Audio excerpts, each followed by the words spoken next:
Cellphone ko! Asan? Ako ba nilagay? Ano to? Ano yan? Nasasaktan ako! Ano tong nag-text sa'yo na 1.5? Ano yan? Paliwanag mo kung ano to. Paano ko malalaman? Kung sino nag-text na ito. Wala akong alam dyan! Paano hindi mo alam? Sa'yo nga tong cellphone na to eh. Bakit privacy ko yan? Ba't nangingialam ko na may cellphone? Mag-asawa tayo. Kung ano yung pag-aari mo, pag-aari ko rin. Hindi ko alam yan. Nagluloko mo ba ako? Hindi kita niloloko. Di ka na nahiya. Naririnig tayo ng anak mo. Sige, sasabihin ko na. Wala akong choice. No, walang choice. Wala akong magawa. Diyan na lang ako kukuha ng kung saan mas madali. Ano, gusto mo lumaki yung anak natin ng ganito? Na diyan ka kumukuha ng panganap buhay natin? Wala akong magagawa. Nangyari na. Nagawa ko na. Di ka ba nahiya? Diyan naman binibenta mo yung katawan mo para lang dyan? Huwag kang ganyan. May anak. Nakikita niya. Nakikita niya ang ginagawa mo. Di ka ba nahihiya? Nakikita nga ng anak natin yung ginagawa mo. Wala akong choice. Ano walang choice? Ito na lang ang paraan. Kulang ang pera. Wala siyang tuition. Wala tayong makain araw-araw. Diyan ako kukuha ko saan madali.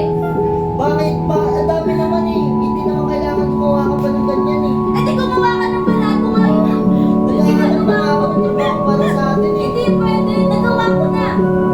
Iyak na yung anak natin Ano? Anong gagawin natin? Wala, nagawa ko na to eh. Lagi na lang ganito. Bakit? Maghiwalay na tayo. Hindi pwede. Paano ang anak natin? Sa akin siya mapupunta. Hindi pwede. Sa akin siya. Sa akin siya. Hindi! Sa akin siya! Akin siya! Ako bubuhay sa kanya! Ako Hindi bubuhay pwede! sa anak natin. Akin siya!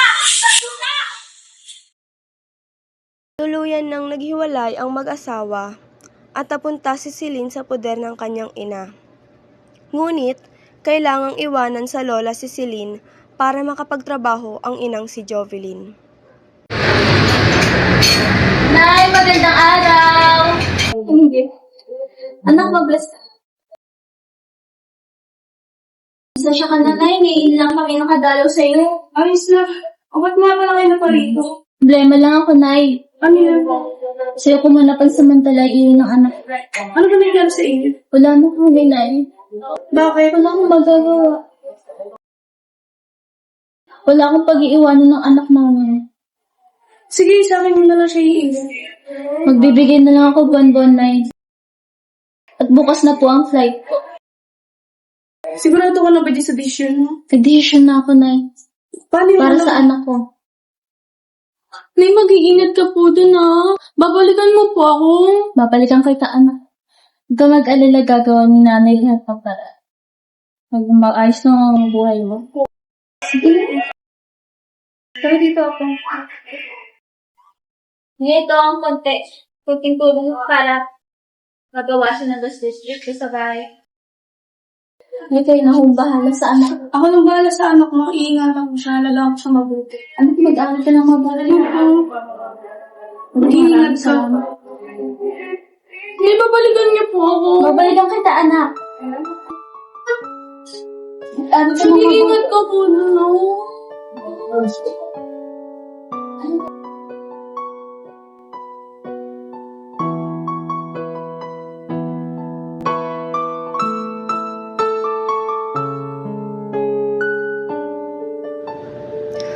Makalipas ang ilang taon at tumanda na si Celine nang hindi kasama ang mga magulang niya. Ano balitaan naman sa'yo, tala? Ano yun? Wala araw? Wala ka para. Hindi ako. Wala pala eh. Hindi ako. Wala parang alam natin gawin trip. Ano yun? Ano na naman yan? Dami mo na lang. Doon tayo sa tambahay kayo. Ano? Doon tayo sa tambahay kayo. Tara ka. Tambahay daw.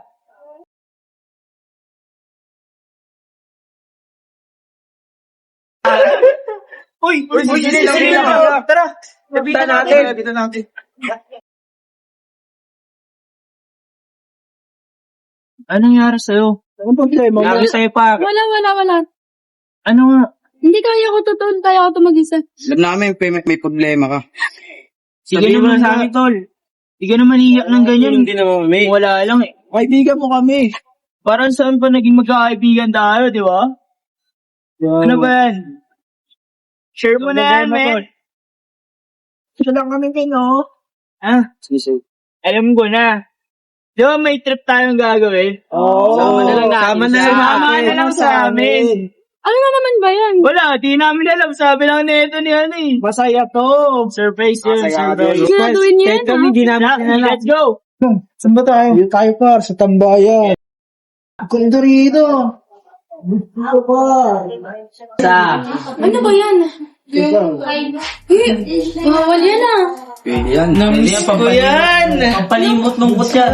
Lagi niyo ba ginagawa yan? At malungkot kami. Yun. Naku, hindi ako marunong yan, ah. Tumawa namin. Kasama tol. Para ano. Panoorin mo lang siya. Tulungin mo. Mukhang madali yan pala, tal, eh. Tingnan mo. Masarap. Sarap yan. Interesting, tal, ah. Mukhang mawawala Ito yung lahat ng pinaka-veterano talaga sa amin. Siya yung nag-endure sa amin yan eh. Di ba? Ang tayo ganun, sarap ng ganun. Gusto ko mabalik mo rin. Parang nanginginig ka. First time mo ba? Ano naman, tol? Kulaitin, tol. Mukhang magaling ka dyan, tal, ah.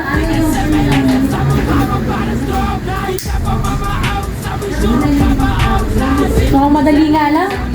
Dali lang yan, tol. Masarap pa.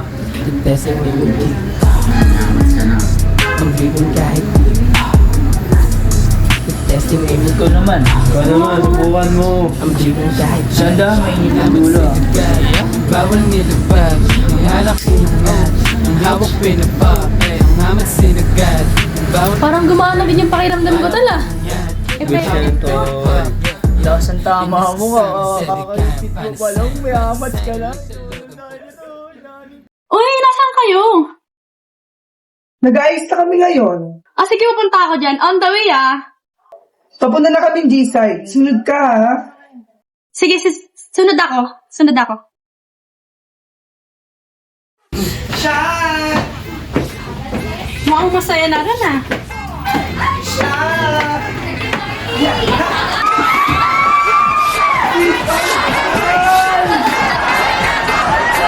Wait lang. Ano yan? Wala akong pera. It's okay! Tatagayin nyo!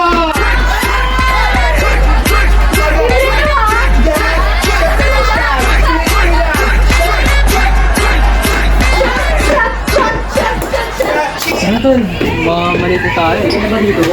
Ano ba tayo? Wala naman, dali.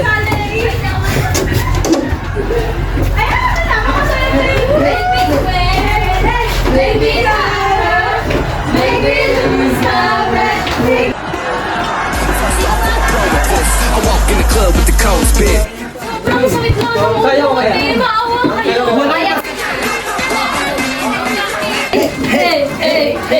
Shot mo, sis! Kaya mo yan! Dagdagan mo Hanggang tayo ng umaga tayo dito. Shot! Sakit na ang ulo ko. Walang masakit. Kaya masakit. Lasing ka na yata. Mukhang naparaming inom mo. Ano, sino yan? Sino yan, sis? Yung pinapakilala sa amin yan, ha? Sino siya? Misery ka, ah. Kuya, ano pangalan mo? Ay. Hi! Mukhang bagay sa pangalan mo, te. Pwede ba tayo ay sumay? O dalawa lang tayo. Okay lang ba? Sis, no problem. Kaya mo na yan. Matapos magkakilala sa bar ay naging magkasintahan ng dalawa nang biglang may nalaman si Celine. Hey, ano to? Ano yung ginagawa nyo? Wait, hindi ko siya kaano-ano. Walang totoo sa nakita Mas ko. ka nga! Sino yan? Hindi ko siya idama. Wala siyang kinalaman dito. Kailangan ako, mamahal mo ako. Nagsasabi ako ng totoo. Ina, pinaglalala ko ba ako? Kita-kita yung dalawang mata ko. Pwede mo ako sa... Alam mo ba may girlfriend na siya? Kyle! Alam mo ba yun? Kasalanan ko to. Please. Kyle! Ayoko na! Lahat binigay mo sa'yo, Kyle! Nagsabi ako ng totoo. Maniwala ka sa akin. Tulungan niyo ako, tol. Ano yun, tol? Dito, tol. Puha. Kukuin mo. Dito mo yan. Ayoko ako ng boyfriend ko, tol. Hindi ko alam gagawin ko. Lalaki lang yun eh. Lalaki yan, tol. Binigay ko lahat eh. Wala, ganun talaga, tol. Wala yun. Magagawa dyan. Ay, nako. Shot Sinasabi ko muna. na sa'yo. Una pa lang. Diba? Kilalanin mo muna. Saan mo ba nakilala yan? Naku, huwag na natin pag-usapan yan. May alam ba kayong paraan para sumaya ako? Dating gawi. Dating gawin. Dala mo ba dyan? Siya buli. Wala.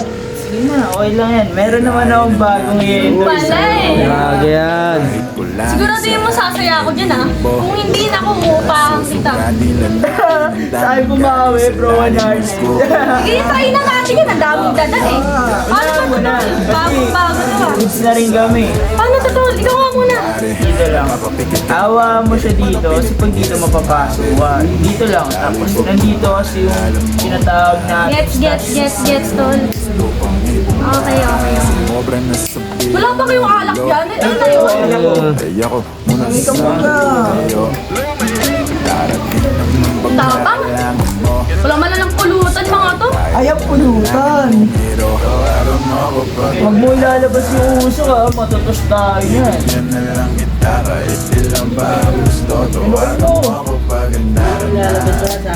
Tunukin mo! Lakas ni Silito! Ay naman. May tumatawag sa akin. Mamaya mo na pansinin yan. Yan, yan. Kada pupunta rito, may problema. Ano yun? Saan ka? Narap ko ng lola mo. Sabihin mo muna kay lola mamaya na. Group project lang to. Oo, uuwi rin ako. Tara, balik-balik. Lahat na natawag sa atin, wala tayong Bale pakialam sa malayo, atin. Hindi naman tayo sa... mahalaga, di mahalata. Kahit na magdamag mo na isigaw ang pangalan ko. 2 araw ang makalipas at masayang nagtatawanan at kwentuhan ang mga magtotropa sa hallway ng kanilang school. Patawag ka na naman. Nandyan kasi naloko sa akin. Oo, talaga? Nasaan? Turo mo. Hindi, hayaan nyo lang. Diba? Turo mo. Bahala sa'yo. Huwag na tuloy, hayaan nyo lang. Masaya Mali. naman na ako ngayon. Mali yung ginawa niya sa'yo, may hindi mo deserve ginawa niya sa'yo. Pero hindi niya rin naman deserve masaktan. Ano ba, nasaktan ka nga eh. Ikaw yung babae. Dapat pag sinaktan ka, babanatan din namin. Hindi kami papayag na ganun. Tropa tayo eh. Diba? Tropang geng-geng tayo eh. Hindi to hayaan nyo na. Sige nga. Tara, hanapin mo dyan. Sino ba dyan? Sino dyan? Turo mo dyan. Turo mo na kasi ikaw lapitan mo. Tanong mo kasi sino dyan. Ayun ang lock sa akin.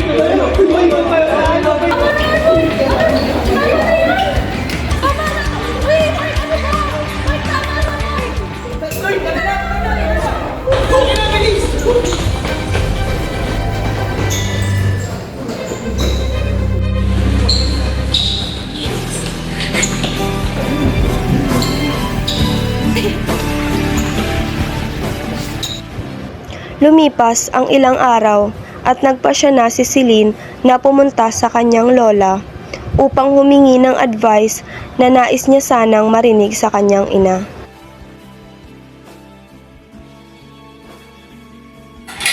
Opo, nandiyan ka na pala. Kumain ka na ba?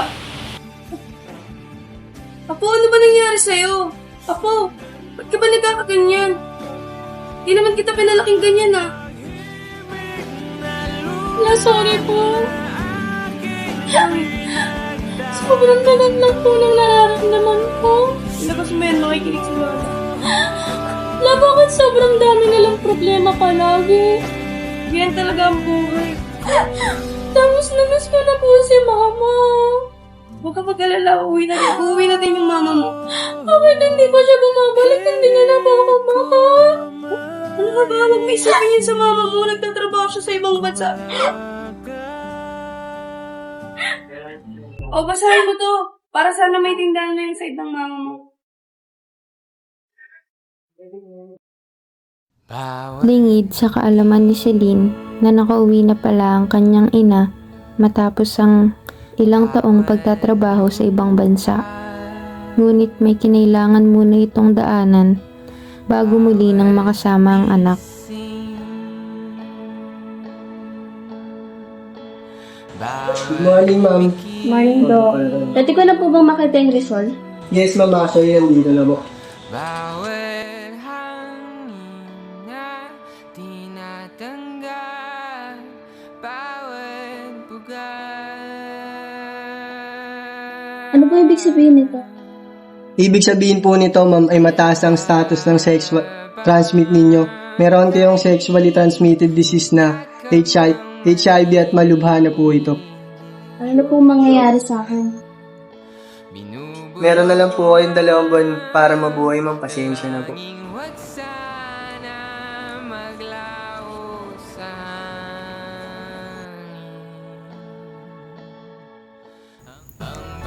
Pagkatapos malaman ang resulta ng sakit niya, ay dumiretso na agad si Jovelyn sa bahay upang sa wakas ay makasama na si Celine. Anak, Anak, dito na ako. Marami akong pagkalit. Pero, anak, nandito na si nanay. Hindi mo ako na-miss. Marami akong... Bakit ba bumalik ka pa? Anak, nandito na nga ako para makabawi sa'yo. Mapag-aaral kita. Alam mo ba kung ano pinagdaanan ko dito habang wala ka? Alam mo ba yung pakiramdam ng walang ina at tatay sa tabi ko? Kaya nga nandito na ako. Hindi na kita kailangan. Babawi na ako sa'yo, anak. Para saan pa yung bawi mo? Umalis ka na lang. Hindi kita kailangan, umalis ka na lang.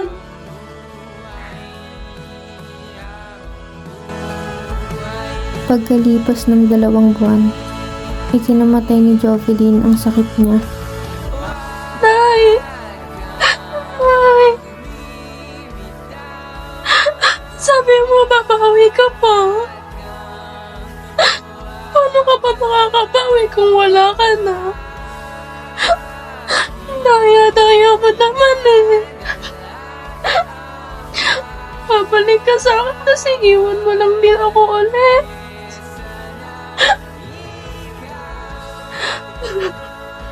Nay, miss na kita, Nay. Mahal na mahal kita, Nay.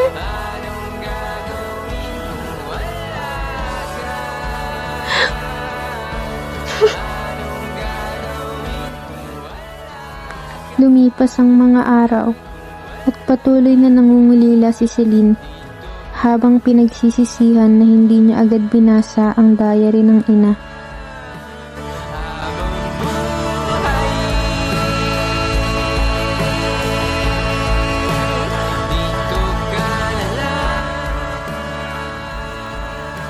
Ika-12 ng Marso, 2005. Isang linggo bago ko ipanganak si Celine. Ang dami kong plano at pangarap para sa panganay ko. Hindi ko pa alam paano ko gagawin lahat ng to, pero gusto kong maging maayos ang buhay niya at malayong malayo sa buhay na kinagisnan ko. Gusto kong maranasan niya lahat ng magagandang nararapat sa kanya. Naway lumaki siya ng maayos at makapagtapos ng pag-aaral. At sana nandun ako para gabayan siya sa bawat paghihirap at tagumpay na madadaanan niya. At higit sa lahat ay sana'y huwag siyang pahirapan ng mundo tulad sa akin.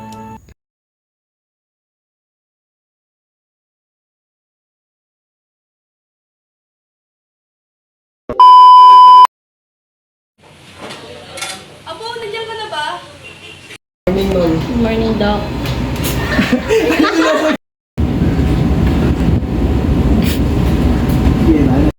Mark, tama na, Mark! Kyle! Pwede ba tayo ay sumayaw? Mag-isa lang, magdalawa.